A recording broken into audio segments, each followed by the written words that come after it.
आपको बताने वाली हूँ पेस्टिंग वाले बकरम से बिना पेस्ट करे स्टैंड कॉलर कैसे बना। Hello friends, back to my channel. कैसे आप लोग? उम्मीद करते हैं एकदम स्वस्थ होंगे, मस्त होंगे और हमारी तरह स्माइल कर रहे होंगे।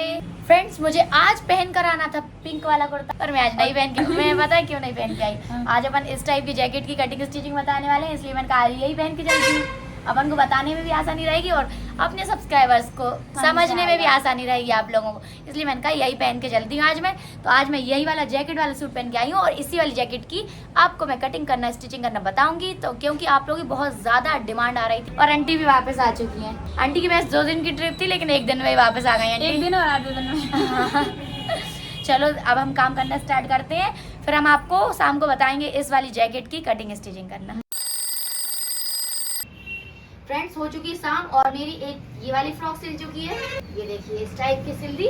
दीदी अपने लिए फैब्रिक लेकर आई थी तो कस्टमर को पसंद आया तो उन्होंने भी ले लिया। वैसे वो बहुत सारा था, दीदी फ्रॉक भी बन जाएगी। 2 कुर्ते मैंने और से लेते, वो आंटी लेकर चले गए, मैं आपको नहीं दिखा पाई। ठीक है, पर कोई बात नहीं। पर आज मैं बहुत हैप्पी हूँ कि आप लोगों की पसंद की वीडियो बनाने वाली हूँ मैं आज।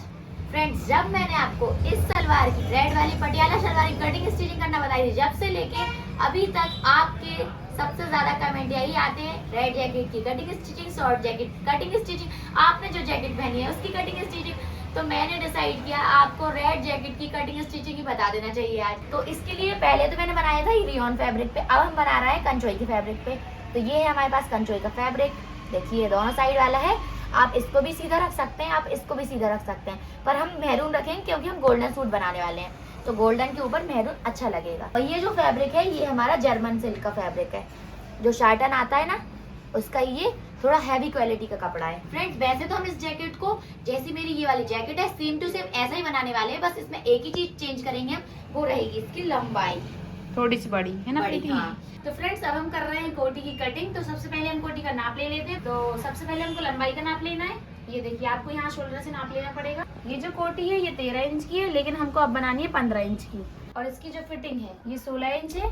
सीने पे, कमर पे, यहाँ से लेके यहाँ तक 13.5 इंच आ रही कमर। अब हम इसकी कटिंग करेंगे। और अगर आपके पास कोटी नहीं है नाप के लिए, मान लीजिए सबके पास तो कोटी होगी नहीं, तो आपको नाप कैसे लेना है, आपको यहाँ शोल्डर पे इंची टेप रखना है और जितनी लंबी चाहिए अपन को उसके हिसाब से लंबाई ले लेना है। और फिटिंग चेस्ट की और कमर की बस 2 जगह की नाप लेना है और कुछ नाप लेना नहीं है। ये जो हम कोटी बना रहे हैं इसके लिए हमने कंचोई का फैब्रिक लिया है और ये आधा मीटर है। वो जो कोटी होती है लगभग आधे मीटर में बन जाती है। और अगर किसी का साइज ज्यादा है, मतलब बहुत हेल्दी है, 40-42 सीना है, तो फिर वो लोग 1 मीटर ले लें। अगर दुबले पतले लोग हैं तो उनको आधे मीटर में आराम से बन जाएगी। ये हमारा सिंगल कर लिया हमने कपड़े को, इसको यहाँ से एक बार फोल्ड करेंगे। ये हमारी डबल फोल्ड होने के बाद इसको एक बार और फोल्ड कर लेंगे। और ये जो हमने यहाँ से कपड़ा बचा लिया है, अगर हम हो सकता है हमारे किसी काम में आ जाए, पट्टी मट्टी लगाने लगे हम कुर्ते में। ये देखिए हमारा जो नाप था 16, तो वो आ रहा है और इतना मार्जिन भी बच रहा है हमारा। अब हमें शोल्डर का नाप लगाना है। यहाँ पर हमने सीधी लाइन खींच ली और यहाँ पर शोल्डर को डाउन कर दिया और 1 इंच हमने इसको डाउन किया है। इसके बाद हम इसका शोल्डर का नाप ले लेंगे। ये देखिए ये हमारा 13 इंच बनकर आ रहा है, तो हमें 14 रखना है। 14 रखेंगे तभी तो 13 इंच बनकर आएगा, क्योंकि आधे इंच यहाँ पर सिलाई में भी दब जाएगा। और इसकी जो गोलाई है ये भी हम इससे नाप कर रख लेंगे। ये देखिए 6 इंच आ रही है। ये हमने आर्महोल्स का निशान लगा लिया। अब इसके बाद बीच में से इंची टेप को रखेंगे। कोटी जो हम बना रहे हैं 15 इंच की है, ये हमने 15 इंच पर निशान लगा लिया और आधे इंच यहाँ पर ऊपर दबेगी सिलाई में, तो ये आधे इंच हमारा ऊपर दबने का हो गया और 1 इंच हम इसको नीचे मोड़ेंगे। तो टोटल 1.5 इंच बड़ा रखना है। 1.5 इंच हमको इसको बड़ी रखना पड़ेगी। और सीने की जो फिटिंग है वो हमारी 8 इंच आ रही है। 16 इंच थी, उसका आधा 8 लगेगा। और कमर जो थी 13.5 इंच की थी, तो 6.25 इंच पर निशान लगाएंगे। 6.25 इंच में आधा हिस्सा आएगा। अब इन निशानों को लंबा कर लेंगे, इसको भी लंबा कर लेंगे, इसको इस निशान से मिला देंगे। और यहाँ पर ज्यादा मार्जिन नहीं रख रहे हैं, हम 1 स्केल बराबर रख रहे हैं, 1 स्केल से थोड़ा सा ज्यादा। यहाँ पर एक सीधी लाइन खींचेंगे। अब ये देखिए यहाँ पर हम कर देंगे गोलाई। अच्छा दीदी, ये तो अपन ने चलो कोटी के हिसाब से नाप लगा लिया। हाँ। और अगर किसी को मतलब खुद का नाप लेता है ब्रीस्ट का और वेस्ट का, तो कितनी लूजिंग डालना है फिर इसमें डालना है आपको सिर्फ 2-2 इंच लूजिंग, क्योंकि ये तो टाइट माइट होने का कोई इशू ही नहीं है। अगर यहाँ से थोड़ी टाइट रहेगी तो थोड़ी सी दूर रहेगी, और अगर फिटिंग रहेगी तो थोड़ी सी पास रहेगी, मतलब नॉर्मली रहेगी, डोरियों से एडजस्ट हो जाएगी। अब हम इसकी कटिंग कर देते हैं। और हमने इसको डाउन इसलिए रखा है, यहाँ से ये उठती है। स्टैंड कॉलर में तो वैसे भी डाउन रखते ही है ना। नहीं, अगर आप गले वाली बनाएंगे तो भी आपको थोड़ी सी यहाँ से डाउन रखना पड़ेगी।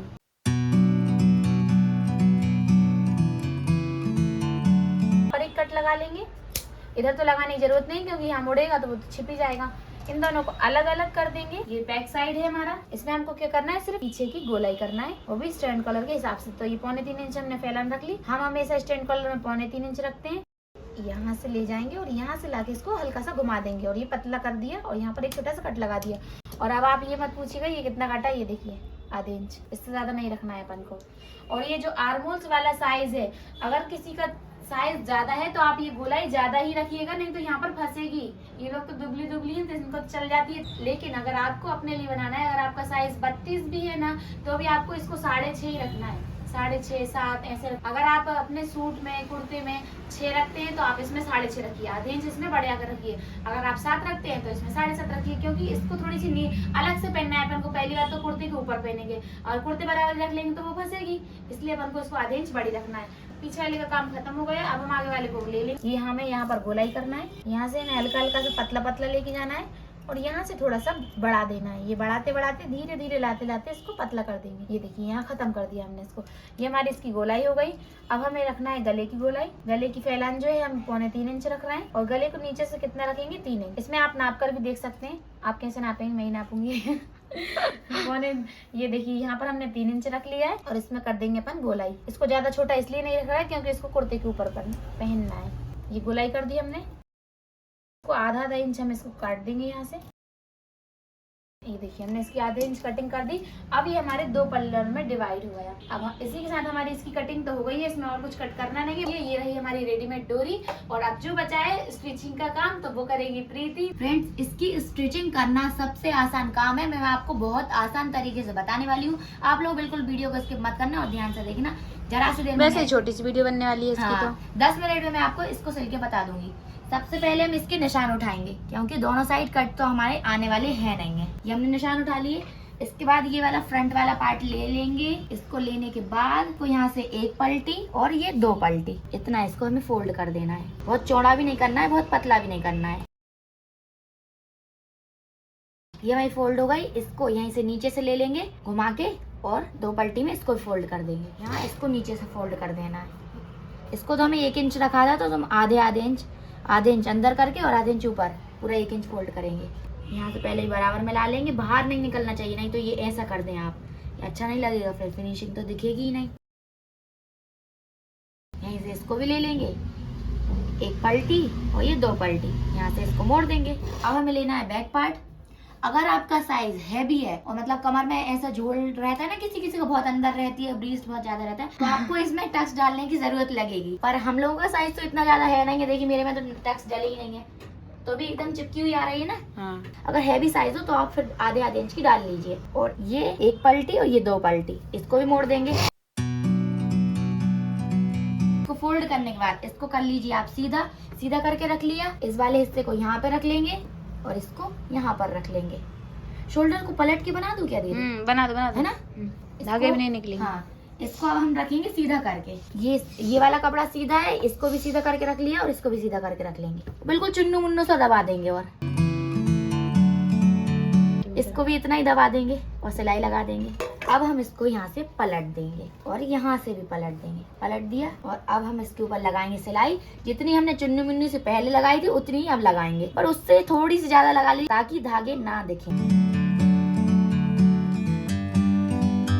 अब हम इसको कर लेंगे सीधा। तो ये हमने शोल्डर ज्वाइन कर लिए। इसके हिसाब से मुझे लग रहा है गले का शेप थोड़ा सा गड़बड़ हो गया है, यहाँ मोड़ने की वजह से और ये शोल्डर पलटने की वजह से। तो इसको हम फिर से सही करेंगे, यहाँ से मिलाकर बराबर करके रखेंगे। को खोल लेंगे अब हम, और खोलने के बाद हमें करना है, क्या करना है, स्टैंड को नापना है कितने इंच की स्टैंड लगेगी। अब यहाँ से हम स्टैंड को नापेंगे कितने इंच की स्टैंड हमें लगाना है। ये आ रही है हमारी 13.5 इंच की। तो 13.5 इंच का हमने ये बकरम ले लिया है। अब आप लोग बोलेंगे कैसे इसका शेप कटिंग करना है, तो मैं आपको बता देती हूँ कैसे काटना है। इसको बीच में से कर लीजिए आप फोल्ड। तो सबसे आसान तरीका मैंने आज एक नई ट्रिक निकाली है आपको बताने के लिए। ये देखिए ये अपन ने डबल कर लिया इसको। अब हमें क्या करना है, इसको लेना है और यहाँ पे रखना है, वो भी खुली वाली साइड से। खुली वाली, वो दोनों साइड खुली है दीदी। यहाँ से रख लिया, यहाँ तक मिलाएंगे और यहाँ से हम इस पे निशान लगाएंगे। ये आ गया हमारा यहाँ तक। इसके बाद हमें इसको यहीं से ऐसे सीधे ले जाना है। ये अब मैं आपको इसकी कटिंग करके बताती हूँ।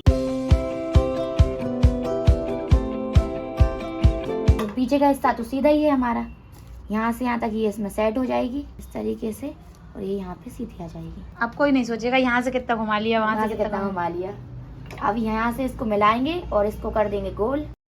और एक चीज और बता देती हूँ मैं आपको। इंच और बताओ कितने इंच रखना है। यहाँ से आप रख लीजिए इसको 1.25 इंच, जितनी चौड़ी यहाँ पे आ रही है ना, ये पूरी इतनी, मतलब 1 और 1 पॉइंट आ रहा है। ये सभी जगह आप लगा लीजिए 1 और 1 पॉइंट पे निशान। बाकी आप थोड़ा अपने मर्जी से भी कर सकते हैं, अपने हिसाब से आगे पीछे कर लेंगे, कोई दिक्कत नहीं आएगी।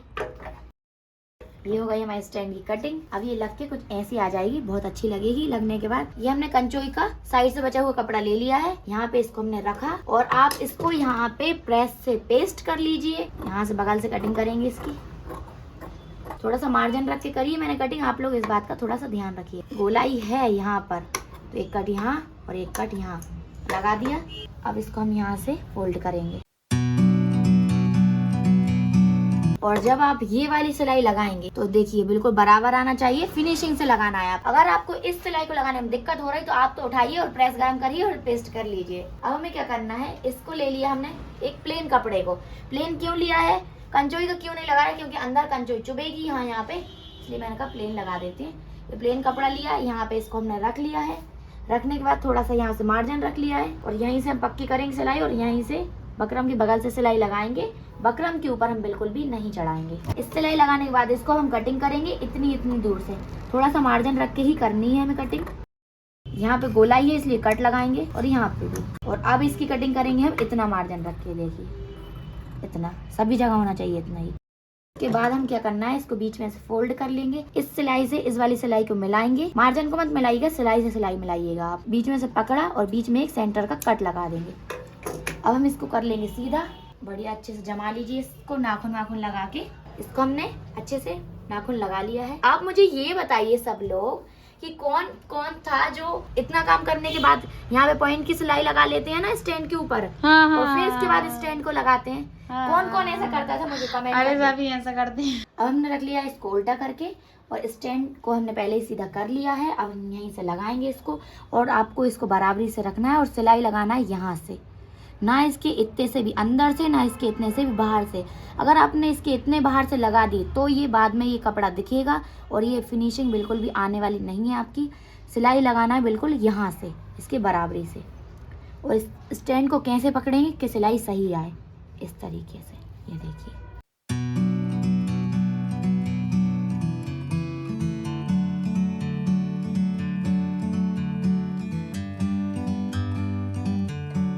इसको ऐसे पकड़ लीजिए आप इस तरीके से और यहाँ से मिला के रख लीजिए। अगर थोड़ी सी 19-20 छोटी बड़ी हो रही है तो खींचतान के बराबर कर लीजिए। तुम्हारी तो सही आ रही ना। ऐसे करके पकड़ी हुई थी मैं, सिलाई बिल्कुल बराबरी से आई। इतनी सी अंदर हो ना चल जाएगी, पर इतनी सी बाहर बिल्कुल नहीं होनी चाहिए, नहीं तो ये वाला कपड़ा फिर ऊपर दिखेगा हमारा तो अच्छा नहीं लगेगा। अब हमने इसको पलट के कर लिया सीधा, और सीधा करने के बाद अब हम इसके ऊपर लगाएंगे सिलाई, पॉइंट की सिलाई लगा के इसको अटैच करेंगे। ये मार्जिन देखिए ऐसे जाएगा, ये इस तरीके से। आप पेस्ट करके लगा लीजिए, कोई दिक्कत नहीं है, और बिना पेस्ट करे लगाएंगे तो आप ऐसे रहेगा। ये फिनिशिंग उतनी ही अच्छी आएगी जितना पेस्ट करके आती है। आप बताइए कुछ अलग लग रहा है क्या इसमें आपको? लग रहा है? नहीं।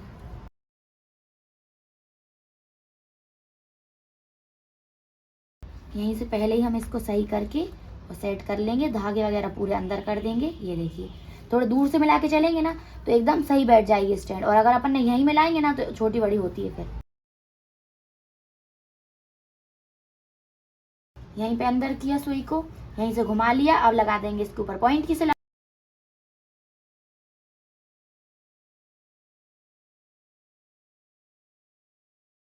सोचिए मैंने इसको पहले सिलाई लगाने के लिए क्यों मना करा था, तो उसका रीजन ये है फ्रेंड्स, अगर हम यहाँ पे सिलाई पहले ही लगा लेते हैं तो हम स्टैंड को जब ऐसे पलट भी देते हैं ना तो सिलाई जो हम पहले जो हमने ये वाली अंदर वाली जो सिलाई लगाई थी ना वो बिल्कुल बगल से नहीं आ पाती है, और बगल से नहीं आने के कारण यहाँ से फिर धागे वगैरह छूचने वगैरह निकलते हैं, दूर सी हो जाती है, यहाँ दूर से आ जाती है, अच्छी नहीं लगती। हाँ, वो फिनिशिंग नहीं आ पाती जो अपन की स्टैंड में आना चाहिए।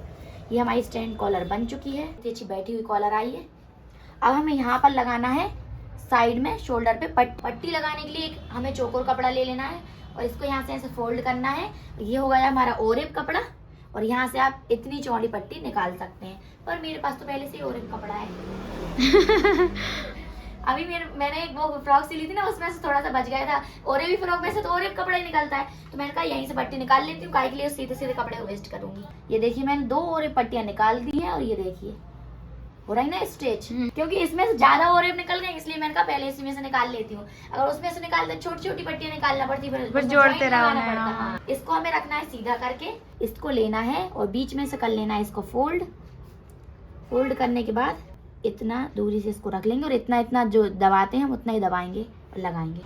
फ्रेंड्स, इस वाली सिलाई को लगाने से पहले आपको एक चीज और चेक कर लेनी है, मैंने कहा बता देती हूँ आप लोगों को। गोलाई रहेगी ना, यहाँ से बिल्कुल बराबर मिला लीजिए और यहाँ से बिल्कुल बराबर आना चाहिए, क्योंकि जब अपन यहाँ पे पट्टी लगा लेंगे इसके बाद जब हम यहाँ पर सिलाई लगाएंगे ना, तो ये दोनों आगे पीछे नहीं होना चाहिए, नहीं तो वो अच्छे नहीं लगेंगे। यहाँ से निकलेगा तो अच्छा नहीं लगेगा और यहाँ से कपड़ा निकलेगा एक छोटा बड़ा होगा तो वो भी अच्छा नहीं लगेगा। इसलिए इसको पहले चेक कर लेना है आपको पट्टी लगाने से पहले। 19-20 आ रहा हो तो आप कटिंग करके बराबर कर लीजिए। अब यहाँ से हम पट्टी को लगाएंगे। अब हम इसके दबाव को थोड़ा थोड़ा कटिंग कर देंगे, बिल्कुल बराबर कर लेंगे। अब इसकी गोलाई वाले हिस्से में हम कट्स लगा देंगे छोटे छोटे बिल्कुल वो भी। और बस ये ध्यान रखना है आपको ये कट लगाने में कि सिलाई नहीं कटनी चाहिए। अब हमने इसको कट लगाने के बाद पलट के उल्टा कर लेना है और ये इस मार्जिन को पीछे लेके आना है। ये देखिए अगर बड़ा मार्जिन रहता है ना, धागे निकले रहते हैं ना, तो ये यहाँ से बाहर आता है, देखिए ऐसे, तो वो नहीं हो इसलिए हमने पहले ही कटिंग कर दी है। अच्छे से पूरा पलटना है, यहाँ से बाहर नहीं दिखना चाहिए। तो एक साइड की पट्टी लगाने के बाद हम लगा देंगे दूसरी साइड की पट्टी। इस साइड के शोल्डर की पट्टी भी मैंने लगा दी है, ये देखिए कुछ ऐसी आई है। अब हमें इसमें लगाना है यहाँ पर इस टाइप के आंकड़े जो ऐसे लगे हुए ना मेरे में, तो मैं कहाँ से लगाऊंगी, यहाँ शोल्डर से लेके मैंने यहाँ तक नापा है तो मेरे में 7 इंच से लगे हुए हैं। तो आप अपने ब्रीस्ट के अकॉर्डिंग लगाइए, अगर आपको ज्यादा मतलब लग रहा है ऊपर से जा रहा है तो आप अपने हिसाब से लगा लीजिए आपको कहाँ से पैक चाहिए। मैं लगा रही हूँ 7 इंच से, तो ये मैंने 7 इंच पे निशान लगा लिया। तो यहाँ से लगाएंगे हम 1.5 इंच का गैप रख के। ये देखिए ये होगा निशान। अब 1.5 इंच नीचे, फिर 3, 4, 1 2 3 4, बस इतने ही 4 ही ठीक है। अब हम यहीं से इसको बराबरी से मिला लेंगे। ये देखिए मेरी बिल्कुल बराबर आ रहा है, आप भी ऐसे बनाइएगा, कोई भी छोटा बड़ा मत बनाइएगा। अब अपन आंकड़े बनाकर तैयार करेंगे। ये हमने 1.5 इंच चौड़ी कंचोई की पट्टी ले ली है, इसको हमें कर लेना है उल्टा और यहाँ से इसको फोल्ड करेंगे और एक बार यहाँ से करेंगे और ऐसे बीच में से सिलाई लगाकर बनाएंगे। ये पट्टी बनाने के बाद अब हमें इसमें से करना है 1.5 इंच चौड़ी पट्टियां कट। ये पट्टियां हमने कट कर ली हैं। अब हमें इनको लगाना है। ये सीधी है, इसको बीच में से फोल्ड कर लीजिए और ये यहाँ पर हमें लगाना है, वो भी अंदर से।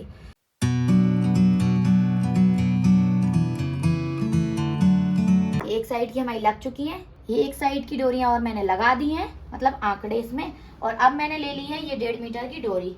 ये देखिए ये एक और ये आधी, और ये मैंने रेडीमेड वाली डोरी ली है। अब हम इसको क्या करेंगे, डबल करेंगे और यहाँ से अंदर से डाल देंगे। आपको लेस बांधना तो आता है, जैसे लेस बांधते हैं ये वैसे ही बस बांधनी है हमें। ये लिया हमने, इसको यहाँ से ऐसे चौड़ी कर दी और यहाँ से इसको डाल देंगे। देखो कितने फट से गई। अब हम इस साइड वाली डोरी लेंगे, इस साइड वाली, इसको यहाँ छोड़ दीजिए आप। इस साइड वाली लेंगे और इस साइड वाले आंकड़े में डालेंगे, यहाँ की यहाँ क्रॉस जाना चाहिए हमारी, ये आ गई क्रॉस में।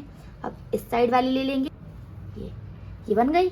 अब ऐसे ही हम इस वाले आंकड़े में डाल देंगे, ऐसे ही हम इसमें डाल देंगे और ऐसे ही इसमें डाल देंगे। लग चुकी है अंदर। अब हम इसमें लगाएंगे लटकन नीचे साइड। ये हमने फैब्रिक ले लिया, ये गोलाई मोलाई में जो फैब्रिक बचे थे ना उसका मतलब हो जाएगा इसमें काम, हमारा लटकन मटकन बन जाएंगे। दोनों लटकन तैयार हो चुके हैं।